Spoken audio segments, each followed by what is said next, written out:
Hello, everyone. This is Mike from Shaw English. Today, we're going to learn about active and passive voice in English with different tenses. Now, I know many of you know how to use the active voice, but switching it to the passive voice can be somewhat confusing. And then now, we're going to use different tenses as well: past tense, present tense, and future tense. Oh my God, what are we going to do? No worries. You're going to be masters of this very soon. So make sure you stay until the end of the video because we're going to do a lot of practice and you're going to have a quiz and homework. Are you ready? Let's get to it.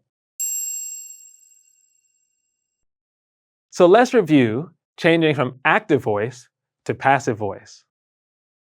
So here, the child is opening the door. We learned from before that active voices, they follow the subject, verb, object pattern. Here, our subject, or the doer, is the child. But what is the child doing? The child is opening. Ooh!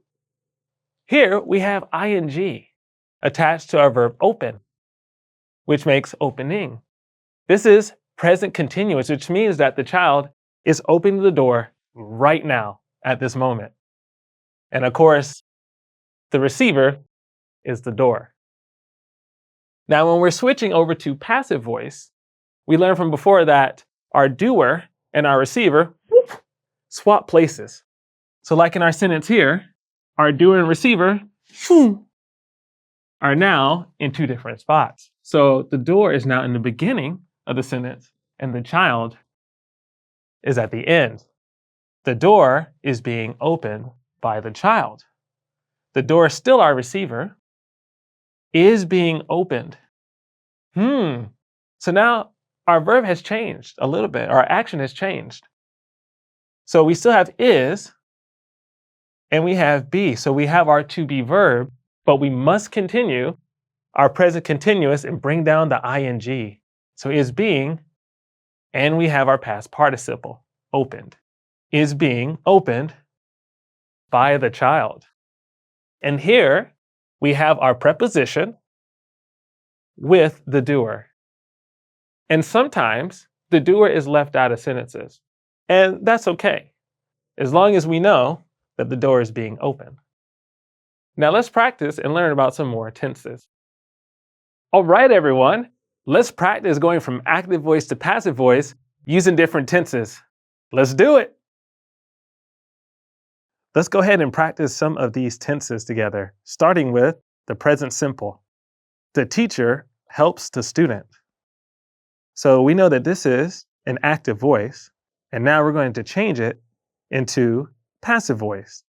The student is helped by the teacher, and is our to be verb, and the past participle would be helped.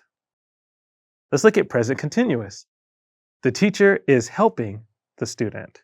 Ooh, there's that ing again. And we'll switch that over to the student is being, and there's the present continuous back with us, in our to be verb. Helped, there is our past participle, by the teacher. Present perfect, the teacher has helped the student. The student has been helped by the teacher. Past simple, the teacher helped the student. The student was helped by the teacher. Past continuous, the teacher was helping the student. The student was being helped by the teacher. Okay, so past perfect, the teacher had helped the student. The student had been helped by the teacher. Future simple, the teacher will help the student. The student will be helped by the teacher. Future continuous, the teacher will be helping the student. The student will be being helped by the teacher. And everyone, just remember that this tense is normally not used with the passive voice. Future perfect, the teacher will have helped the student. The student will have been helped by the teacher.